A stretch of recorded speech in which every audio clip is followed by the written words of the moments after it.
कुलदीप सेंगर के मसले में जो सुप्रीम कोर्ट ने राहत दी है पीड़िता परिवार को, सुप्रीम कोर्ट का फैसला है। इतना बड़ा मामला है और मीडिया खामोश थी इतने दिनों से। और आज भी आप कुछ दिन पहले भी देखिए कि कल भी कोई यहाँ से जो जंतर मंतर पे हुआ है उस पर बहुत ज्यादा नहीं चला है। तो ये खामोशी और ये चुप्पी क्या सरकार की तरफ से, इस पर आज बीजेपी ये क्यों नहीं जवाब दे रही है कि कुलदीप सिंह सेंगर के मामले में क्या उनका रवैया था? क्या जातीय राजनीति को समीकरण साधना इतना इम्पोर्टेंट है आपके लिए कि आप एक बेटी के न्याय और उसके अस्मिता को भी भूल जाएंगे? हमारे साथ बातचीत करने के लिए मौजूद हैं शोहेब जमाई साहब, AIMIM के दिल्ली प्रदेश अध्यक्ष। आज पूरे मसले में, कुलदीप सेंगर के मसले में जो सुप्रीम कोर्ट ने राहत दी है पीड़िता परिवार को, उस पर उनसे बातचीत करेंगे। क्या कहना है आपका जो आज सुप्रीम कोर्ट का फैसला है? देखिए, सुप्रीम कोर्ट ने बहुत संवेदनशीलता के साथ इस मामले को देखा है और एक अच्छी पहले, एक अच्छी उम्मीद की किरण हमें नजर आ रही है। और आज जो है, जिस तरीके से पिछले 3-4 दिनों से आपने देखा कि कैसे पीड़िता और एक दो एक्टिविस्ट जो है लगातार संसद भवन के सामने प्रदर्शन कर रहे थे न्याय के, तो धीरे धीरे लोगों की उसमें जो है वो दिलचस्पी बढ़ी कि मामला क्या है आखिर। तो पता चला कि ये तो इतना बड़ा मामला है और मीडिया खामोश थी इतने दिनों से। और आज भी आप कुछ दिन पहले भी देखे कि कल भी कोई यहाँ से जो जंतर मंतर पे हुआ है उस पर बहुत ज्यादा नहीं चला है। तो ये खामोशी और ये चुप्पी क्या सरकार की तरफ से, इस पर सवालिया निशान है। दूसरी बात ये है कि किसी भी बेटी के साथ जब इस तरह का जघन अपराध होता है तो हमारी मोरालिटी यही तो कहती है कि हम बेटी के साथ खड़े हों। एक उनके साथ खड़े होना, 2 शब्द उनको यहाँ से सांत्वना के देना, ये भी उनको हिम्मत दिलाता है। लेकिन कल जो हुआ जंतर मंतर में बहुत शर्मनाक हुआ।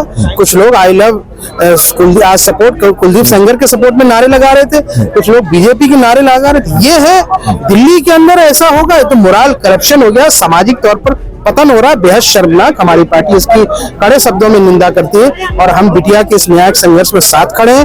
MIM पार्टी बैरिस्टर उस्सुद्दीन ओवैसी साहब उनके साथ खड़ी है और मुझे पूरी उम्मीद है कि इस देश की बेटी को न्याय मिलेगा। जैसा कि आपने कहा, और ये मसला जिस तरीके से 2017 में शुरू हुआ था, तो ये वही बेटी है जो लगातार गुहार लगा रही थी, लेकिन एक FIR भी दर्ज नहीं हो पा रही थी। मुख्यमंत्री के घर के बाहर खुद को जान से मार देने पे की धमकी कह लीजिए या कोशिश कह लीजिए करने के बाद तो एक सुनवाई हुई, उसके बाद नेशनल मीडिया पहुंचती है, उसके बाद कहीं जाके CBI लेती है। CBI के चार्ज लेने के बाद भी 1 साल तक कोई उसमें फैसला नहीं हुआ। ये नहीं डिसाइड हो पा रहा था कि हाई कोर्ट लड़ेगा, CBI कोर्ट लड़ेगी या डिस्ट्रिक्ट कोर्ट लड़ेगा।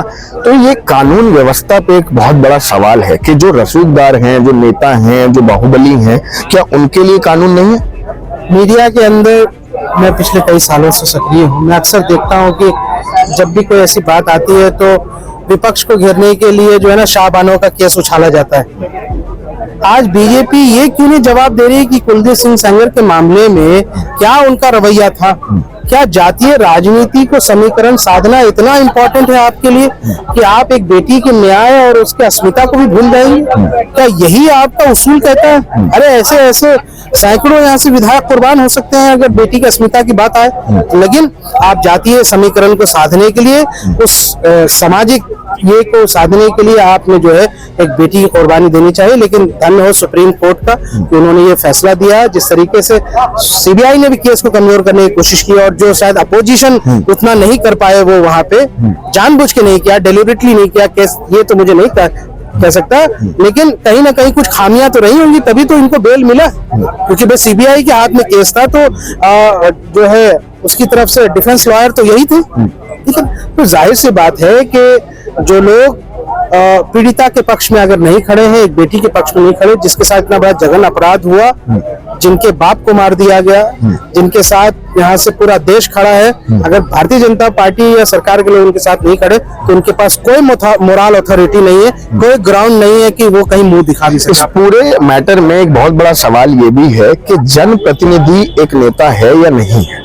ये एक बहस का इसमें मुद्दा बन गया है कि जनप्रतिनिधि हो या कोई वीआईपी हो, अपराधी अपराधी है, बलात्कारी बलात्कारी है, और उसको उसी के नजरिए से देखना चाहिए। अगर बलात्कार की यहाँ से बातें प्रूव हो चुकी हैं तो फिर भाई उसको बलात्कारी की नजर से देखना चाहिए, चाहे वो कोई रिलीजियस फिगर हो, पॉलिटिकल फिगर हो। Once a criminal always a criminal, once a rapist always a rapist. इसमें कोई इफ एंड बट नहीं होने चाहिए। एक आखिरी सवाल लूंगा कि सुप्रीम कोर्ट से अब क्या अपेक्षा है, क्या आप उम्मीद लगाते हैं कि फाइनल रिलैक्सेशन मिलेगा कि ये चैप्टर क्लोज हो और आजीवन कारावास जो है वो बढ़े? बिल्कुल उम्मीद है, और कोई उम्मीद है कि अगर यही तो एक अम्ब्रेला है, यहाँ नहीं मिलेगा तो और कहाँ मिलेगा। तो मुझे पूरी उम्मीद है कि इसको संवेदनशीलता से देखा जाएगा। Thank you.